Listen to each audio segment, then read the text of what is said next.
Panahon na naman ng graduation, nasa kalahating milyon ang inaasahang magtatapos at sasabak sa workforce. Ano-ano naman kaya ang mga in-demand na trabaho ngayon? May report si Mav Gonzalez.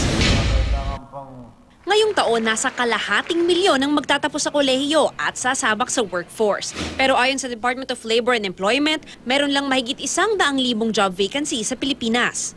Hindi lahat ng gumagraduate are joining the labor market.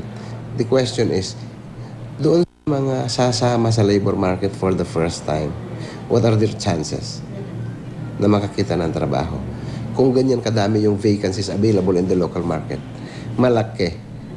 The chance is great, the opportunities are there, but meron kaming caveat that they should qualify. In-demand jobs ngayon ang mga may kinalaman sa agribusiness, health and wellness, tourism, engineering, storage, manufacturing, mining, education at clerical work. Sa isang job fair, umaga pa lang daan-daang aplikante na ang nakapila. Mahirap pa talaga kung fresh graduate ka or wala ka pang experience. Sa dami ng nag-aagawan sa trabaho, kanya-kanyang paraan ng mga aplikante. Kasi ang daming nakapila, ang daming applicants, diba? So anong gagawin mo para mapansin ka ng HR? Siyempre, sagutin na lang ng tama yung mga question nila para sa amin, sa akin. Galingan na lang sa interview. Pinapakita ko pong komportable po ako sa kanya para po matanggap po ako sa trabaho. Pero may mga hindi pa rin pinalad sa job fair. Ibalik na lang daw po pag ready na kasi hindi ako masyado kagaling sa English. Mas preferred nila yung fluently, nag-i-English talaga.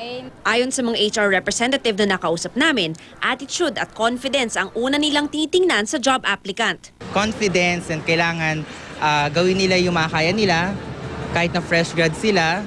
Pati ang itsura at pagsasalita pag nag-apply, tinitingnan din daw ng mga recruiter. Malaking advantage din daw talaga kung may college degree. Pero kung hindi ka nakatapos, pwede namang sumali sa programa ng Department of Labor and Employment na Job Start. Full cycle employment facilitation services ang matututunan kasama yung life skills training na 8 days plus technical training plus apprenticeship and then job fit na siya after his stint sa Job Start.